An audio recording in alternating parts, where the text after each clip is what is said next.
we just stumbled into this new normal. Now it's extremely hard to get people to come back because we waited so long telling people nothing about what the plans were. And we made lots of decisions along the way, which make it impossible to back up. You have a manager position that's open. You say, well, we have great talent in India and they're also cheaper. Let's hire that person. So they did that. And now they say, we really want to get everybody back in the office. Yeah, but our manager's in India. So what are we going to do now? Well, you can't.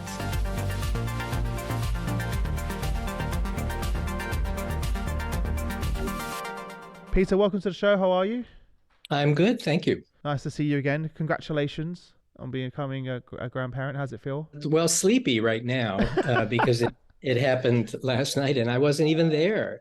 My wife was there the whole time, but I was tasked with watching the dogs, which I was told was super important. And being good supervisors, my wife told me that my work was really important at home watching the dogs. So. Yeah. Before we jump in, tell everyone a little bit more about yourself personally and your journey to where we are now and the work that you're doing.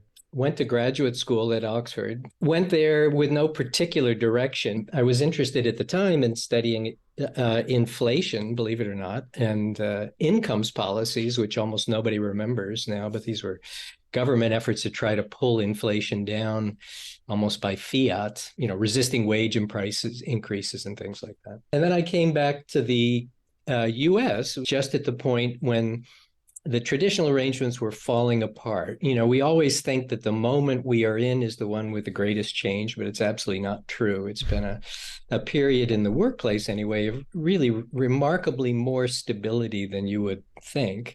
But in the early 1980s, at least in the US, starting there and then going around the world, we were deregulating entire industries. And same thing happened in the UK, right? Roughly the same time. And the unions were being pushed by employers suddenly very hard. They no longer sort of accepted the idea that unions should exist. And so we saw union power collapsing. And the baby boom was continuing to rush in. At the same time, companies were restructuring. So, I was looking at this the other day, and we had only one short period of about a year or so when the unemployment rate was below 4%.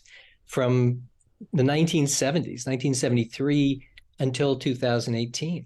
So it was a buyer's market for almost that 2 generations. And so it was a lousy time to be in human resources because if you were an executive, you said, what's the problem? You can hire whoever you want.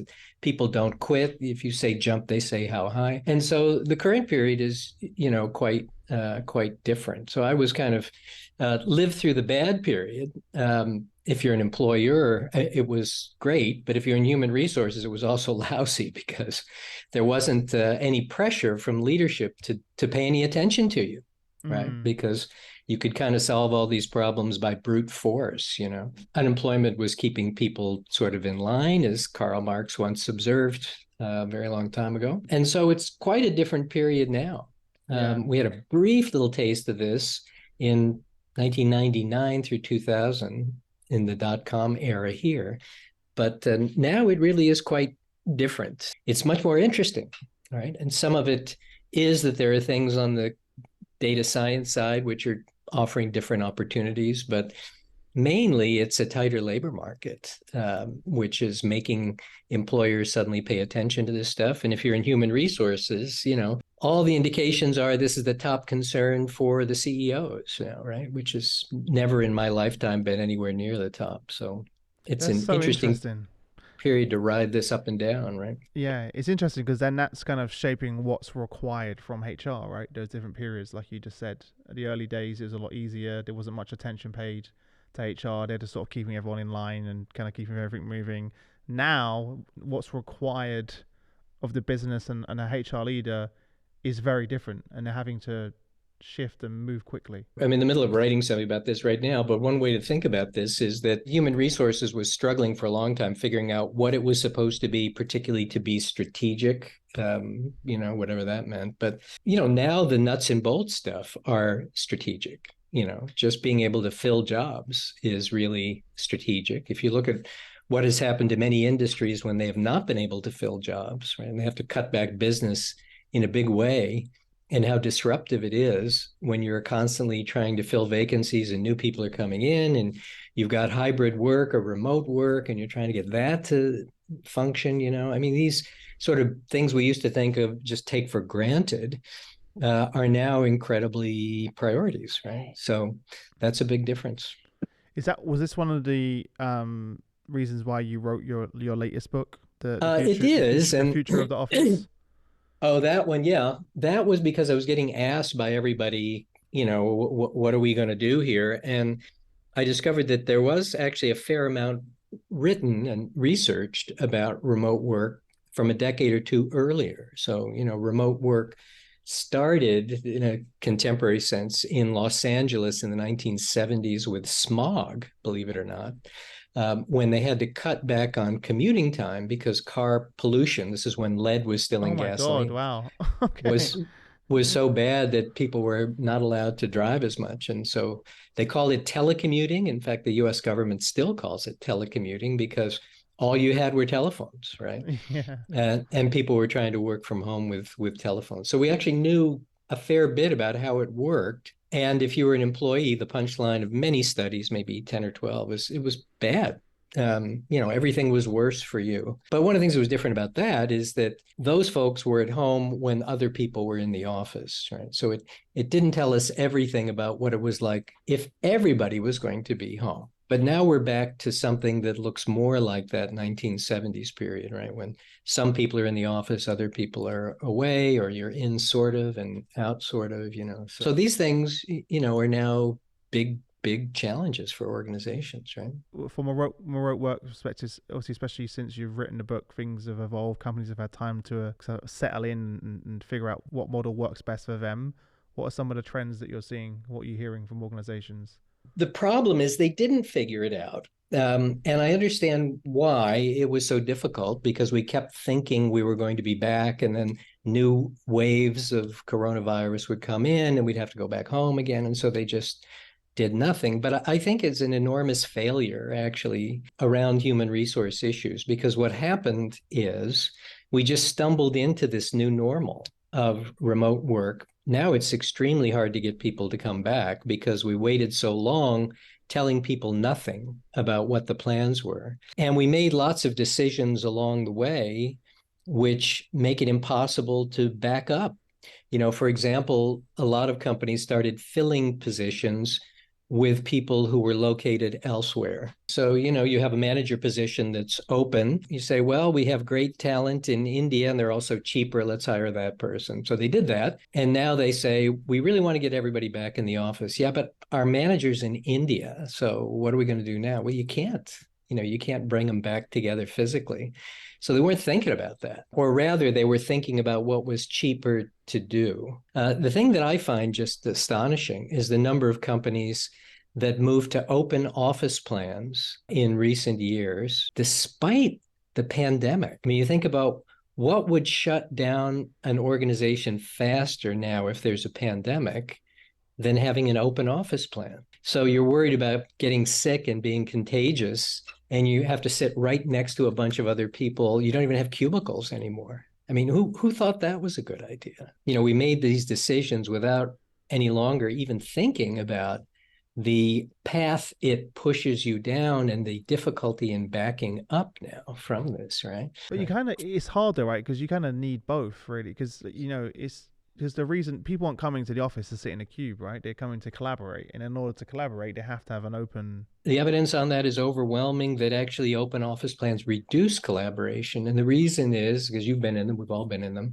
You don't want to be talking to somebody when their neighbors are 2 feet away from them because you're going to disturb them. So when you walk into those offices, what you see is everybody has headphones on. We know a fair bit about that. And open offices actually reduce collaboration because of that. And you have to create these spaces for people to go to talk to each other.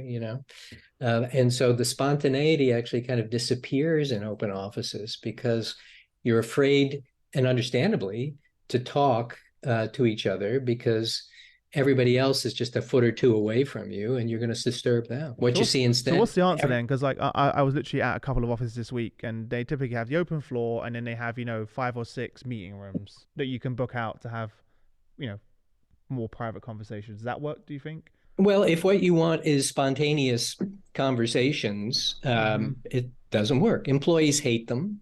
They Really? hate open office plans and they have reduced collaboration. The only thing they're good about is they're cheaper. And that's why we did them, right? It Interesting. wasn't that anybody thought, oh, gee, this is a smart thing to build collaboration. People might have said that, but they say lots of things that Interesting. are not really true It sounds in good. order It sounds in good. order to accept things which are unpalatable, like our Yeah. unlimited vacation policies in the US. Maybe we'll talk about those a bit too. Yeah. One of the biggest challenges, obviously, is deciding what type of model to adopt and what's going to work Yeah, best for yeah, the individual organizations. yeah. What advice do you give companies about that? Right. So I think the problem is that we have built our lives around remote after many years of being remote, and lots of people have actually changed where they live because of this, right? Which I thought was incredibly risky for people to do. You move to Montana or you move to Portugal to work remotely, and then your employer says, "Oh, by the way, you have to be in." 3 days a week. I mean, nobody thought about that, I guess. It is a problem because we have adjusted our lives around being remote. But it's also clear, I think, that there are things about physical interaction that being on Zoom just doesn't cut it. And you can see this particularly with new hires, right, who seem to be lost in organizations because there's nobody to talk to, right? And if you want to talk to somebody, you have to schedule a meeting.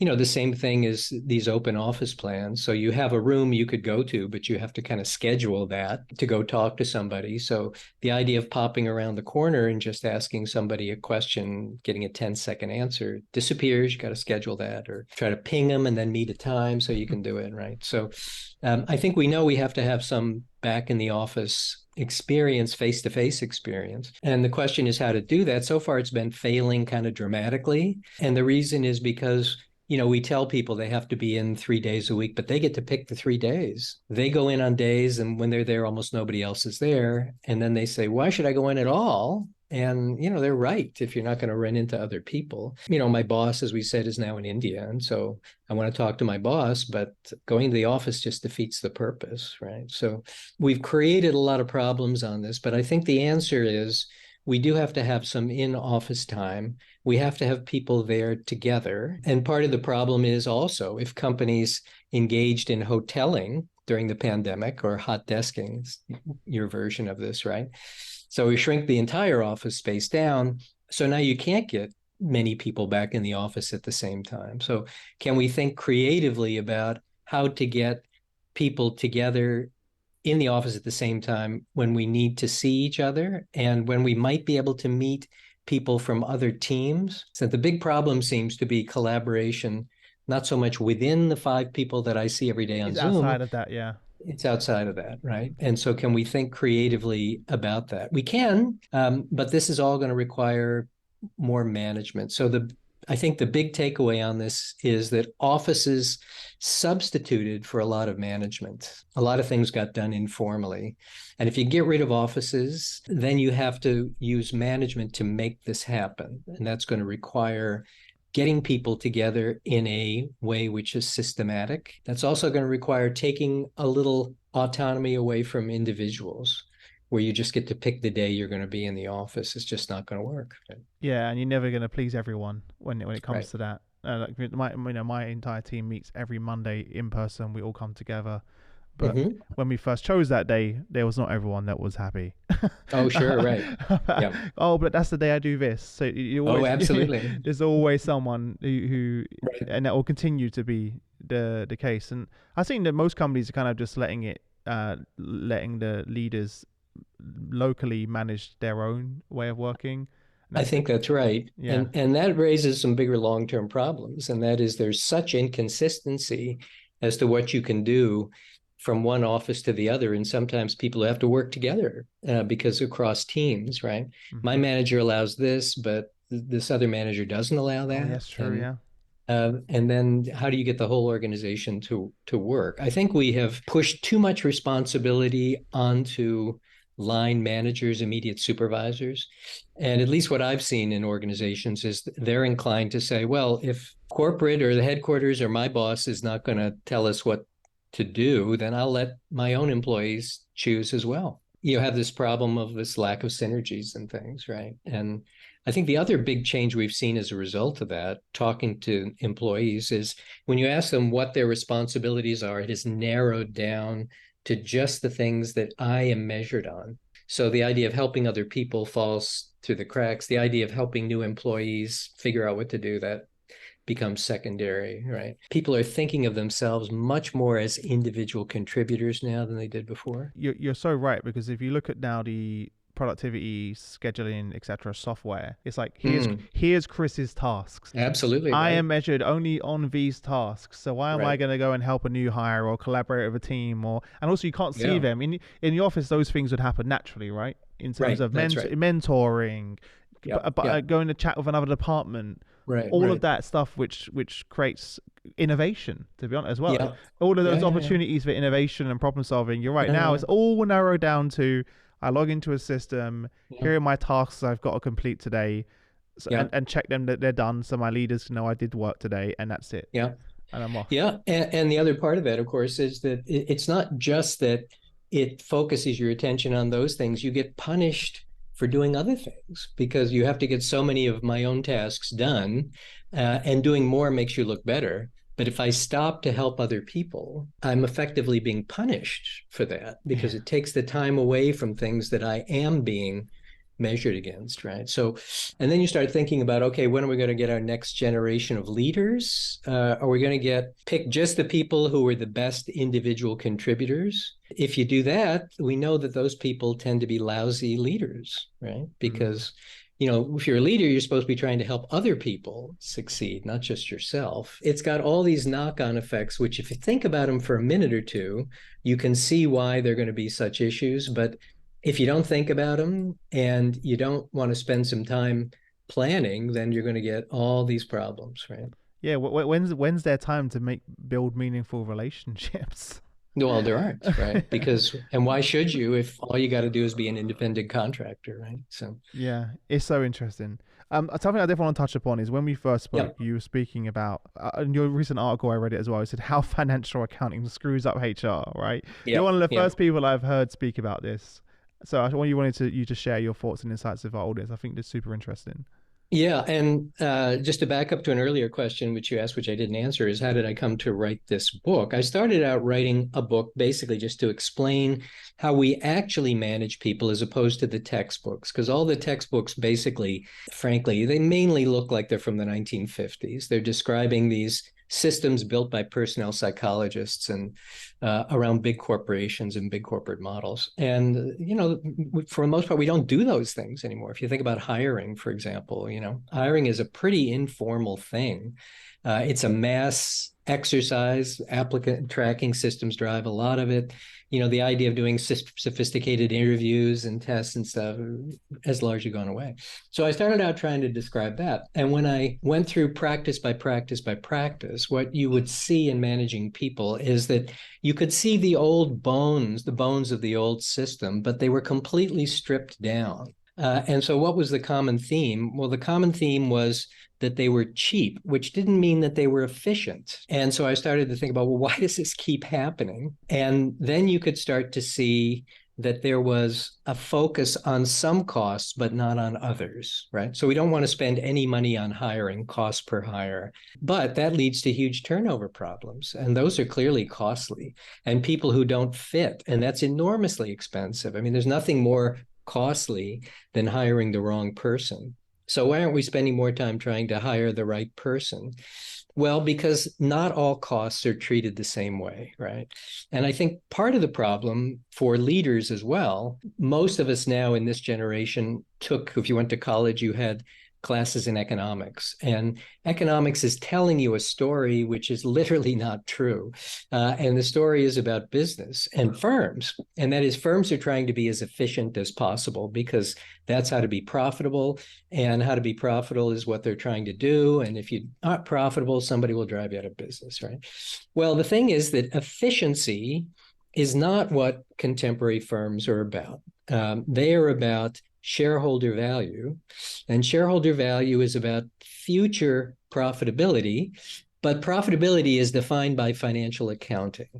And it's not simply, let's look at all your costs and all your revenue and subtract, and that's profitability, because costs matter differently depending where they are. If you spend $1 on software, for example, it turns out it's much more valuable than $1 spent on employees. Once we Really? I got to stop understand, there for a second. That's quite a big statement. oh, it's absolutely true, right? So Wow. here's why. If you invest in something, assets are valuable, right? Assets offset liabilities in financial accounting, and that makes your company instantly more valuable. Employees cannot be assets. Mm, And the reason is the standards in financial accounting say that you have to own something for it to be an asset. And you can't invest in employees because you can only invest in assets. So if you don't own something, you can't invest in it. So if you think about spending dollars in a company, if I spend $1 on software, that's an asset. If I spend $1 on employees, that is a cost. And if I update my software, that's an investment. If I send my employees to training, that is a cost, and it's a different kind of cost. It's a current operating expense. It's there along with coffee and financial accounting, how much we spend on coffee in our office. There's no place an investor can see how much you're spending on training. It just looks like you're wasting a lot of money on administrative expenses to an investor. Then you start to think about the other ways that plays itself out. So a story in the US now, this idea about unlimited vacation time that you may have heard about. yeah, Sounds like yeah. a great thing Mm. for employees, right? It's a terrible thing for employees because right now your vacation time is something the company owes you. So in financial accounting, it is a liability that sits on your financial books. So when companies move to unlimited vacations, the reason they're doing that is because now we get rid of that liability. And you don't have an explicit asset there that you are drawing on as an employee. You just have a vague promise from an employer that says, just take what you need. But no one in their right mind thinks that if you decide you're going to need a month off, you're going to get it from the employers. You just have this sort of promise from the employer, which isn't worth much of anything. But the company is now suddenly more valuable because they've So dumped interesting. this liability, right? And the other thing, financial accounting, is that they measure firm performance based on per employee. So it's your profitability per employee, it's your revenue per employee. It's not your revenue or your profit per dollar spent on workers. So if I push employees out and use contractors instead, the denominator falls, right? That is, the number of employees drops. And they look And more profitable. suddenly, yeah, I look more profitable. I look like my revenue is greater, all Yeah. that sort of stuff, right? The underlying problem here is a dollar is not a dollar under financial accounting. Financial accounting sets the rules that determine who is winning and who is losing. So it's not too surprising that employers and companies are playing by financial accounting rules, not by the economist rules about efficiency, right? And that explains why they really don't like employment costs. And there's another reason why they particularly don't like employment costs, which is not really financial accounting, but it is kind of economics related. And that means investors assume that employment costs are fixed costs. And fixed costs mean that if business turns down, you're stuck with them. And that looks really, really bad. Now, in the US, particularly, the idea that employees are fixed costs is nuts. Particularly since the 1980s when we started laying off white-collar workers.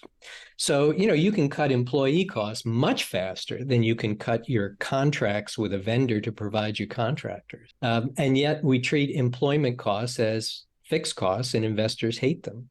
So if I take my employees and push them out and I bring in leased employees from, one of the big staffing companies, they're not my employees. Right? Literally in financial accounting, they're somebody else's. Then all things look better for my company, right? Yeah. So there's all kinds of ways in which financial accounting is driving us away from economic efficiency. There's another one more on this, which companies have adopted because of these financial concerns. And that is something called headcount budgets, which big corporations all have. And a headcount budget means that if you're a manager, a project manager, you've actually got two constraints now. One is the company tells you can only spend £1 million on this thing. Okay, fine. And by the way, you also can't hire more than this many employees. And you might say, look, if I don't have this many employees, I have to go get contractors. And they'll say, oh, well, that's fine, go get contractors. But the contractors, it turns out, are going to be more expensive than employees. They'd say, yeah, so you're still stuck with it, right?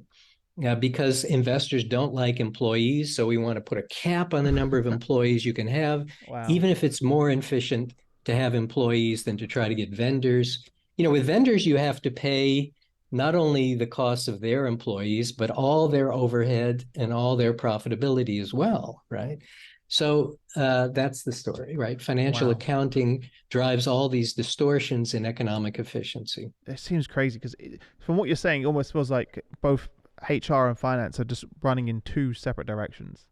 So, what's the answer to this? Well, the CEO is the person who is supposed to be reconciling these things, right? And the CEO is thinking, or should be thinking, okay, like on hiring, okay, we understand that investors hate employees. On the other hand, we also understand that employees are going to be more important to us. So let's think about training, for example. We understand investors hate that because it just looks like administrative expenses to them, but we know that it really pays off for us rather than trying to just go outside and hire people all the time. So the CEO is thinking, okay, how do I balance these? The CFO is saying, don't train. And the line managers are saying, we need people with skills. And you're thinking as a CEO, you should be, okay, we're going to pay a price with investors right now for doing this. But the longer term benefit of this in terms of effectiveness is going to be so much greater that we're going to bite the bullet and do it, right? So the CEO has to juggle those two. The problem for human resources, and this is where we can blame human resources, they have to make the case to the CEO that this training expenditure is going to lead to effectiveness, which is so valuable that it's worth doing. And I don't see HR making that case. They're playing along with the CFOs and therefore, or they don't want to confront the CEO or present a different argument. And therefore the CFOs win. Would you recommend like the HR leaders going to their financial counterpart to have that conversation? Sure, yeah. Smart ones do. And the place you have to begin, and this is an enormous failure of human resources, is the first thing you have to do is demonstrate what does it cost us if somebody quits. Right now, the figures, at least that you're hearing in the US, which almost nobody bothers to calculate this themselves, are a figure that's been kicked around a lot that just represented the administrative costs of bringing a new person on, not the performance costs, not the productivity costs, not all the disruptions, but just the administrative costs. And it's a few $1,000s, right? Like $4,000, something like that. Mm-hmm. But if you look at the productivity costs and the costs of keeping a position vacant, it's often multiples of salary for a year. If you're the CFO and you thought the cost of turnover was $4,000, you're going to say, forget it. We don't care about that. If you think it's $60,000, it's going to get your attention. Unless that figure is front and center, you're never going to get started in trying to do anything on human resources, right? And that's the place to start. No, I haven't spent a ton of time around CEOs, but the few times I've been engaged with groups of them, they don't know that number. If they know the number, they know the number HR has told them, which is this administrative cost thing, which is the wrong number, right? And it's wrong by orders of magnitude wrong, right?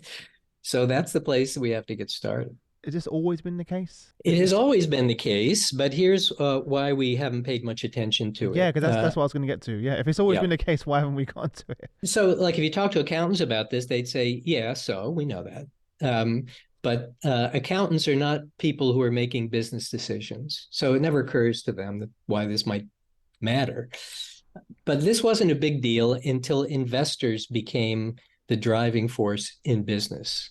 And that begins in the 1980s and starts to really accelerate through the 1990s. And now, why we haven't paid attention to it since then? Well, that's a very good question. I think, what you would hear grumbling on the human resource side is just that CFOs don't understand. It's probably true that they don't know, but it's not their job to make the argument about the effectiveness of training, let's say. That's not their job, right? Somebody has to make that case. Their job is to, particularly these days, is to think about what are the investors going to say. And we have so incentivized the CEOs to pay attention to what the investors say that they're not paying as much attention to what the effectiveness issues are in their organization. So, this is really falls to HR to do it. And has HR done that? No. I think they've been rolled over by the power of the investor community. Frankly, they didn't want to raise their hand and say, oh, excuse me, this is crazy. And if the CEO is thinking some other way, you were just saluting and saying, yes, boss. So we have this expression in the US about corporate heroes. Maybe you had that in the UK as well for HR. These were people who basically just collaborated and cooperated in cutting their own budgets. That's how you got ahead, right? Somebody has to make the case, and you have to do it subtly, and you have to do it diplomatically, but you do have to get these numbers in front of them. And a lot of HR people were number averse, and particularly financial numbers averse, but that shouldn't be the case anymore. Financial accounting knowledge is pretty widely distributed, and it's not rocket science what we've been talking about. I definitely think we've made a lot of strides in these areas, though, like especially with technology now, with people analytics. It's making it a lot easier for CHROs to have that data, present that data, tell the story. If you really can't be a CHRO at the moment if you don't understand the financial side and how the business makes money as well, and you're not data driven, you won't last very long. I think that's true. And I think like the pandemic also accelerated that as well, where businesses kind of turned to the HR team during that crisis and was like, hey, what do we do? And many did step up to the plate, but I do feel like the vast majority are probably still where you're describing. And also, to be honest, there is a little bit of bias in the sense that I'm speaking to the best of the best on the podcast, the largest companies in the world. So that doesn't account for the rest of the companies on the planet. I think there's two caveats to that. I think, as we just described on like remote work, it is true that human resources got them through that issue. There was not a conversation about what happens next. So it was all reactive. Okay, we're in a crisis now. How can you help us get out of this? And maybe HR didn't raise their hand and say, we better think about what you want to do after this, because most places there appeared to be no thinking about that. And we ended up in this problem of making decisions that make it difficult to back up. I think on data science and people analytics, we are remarkably still hamstrung just by simple data problems. And this begins with things like choosing disparate vendors whose data can't talk to each other. It's remarkable how many companies are still stuck in that box. They're overwhelmed with data, but they can't use it. And that's because they can't get the basic database management stuff solved, which is the first problem. And some of that falls back to the fact that they don't have any staff. Because during the corporate hero era, the HR staff got cut back so much. And when you outsource everything, right, your vendors don't have an obvious incentive to help you with other vendors figure out how to get your data together so you can do the analysis. So you have to turn to somebody else because you don't have the staff internally to figure out, are our hiring practices paying off? Okay, well, what do you have to do that? Well, you have to get your applicant tracking data, which tells you the attributes of candidates. And then you have to get your performance management data, which sits with a different vendor to see, who are the good employees. And then you got to cost that stuff out. And, it overwhelms you and your organization because it was never set up to do that in the first place. So I think the promise of people analytics is still largely hanging out there for most organizations. It takes a big chunk of time and energy and money to even answer something quite as simple as, do our HR practices pay off? You'd be amazed what you can do with an Excel spreadsheet. Well, we had a conversation just before the pandemic. We used to get groups of data scientists together who work in HR. We were asking about data lakes and all this sort of stuff that, data scientists play with, and how are you dealing with your matching your data up? And overwhelmingly, the most common software was Excel spreadsheets. Yeah. I'm not going to pretend that some of the people analytics softwares are cheap, because they're not, but you can do a lot already with just Excel. But to your point, one of the biggest challenges is to get in their data cleanse and in good shape first. Step one. Yeah. Yeah. They're living Absolutely. a million different systems. That's kind of the big challenge before anything else. You talk about technology and everything else. Yeah. How do you before I let you go, like, how do you see this playing out if we don't make these changes? In the US, anyway, the big story, and I think this is true in the UK too, because some of the same players are involved, there has been pressure to make financial accounting include these human capital kinds of issues. In the US, you've got that now, right? By law, you have to do that. I'll tell you what the law looks like right now.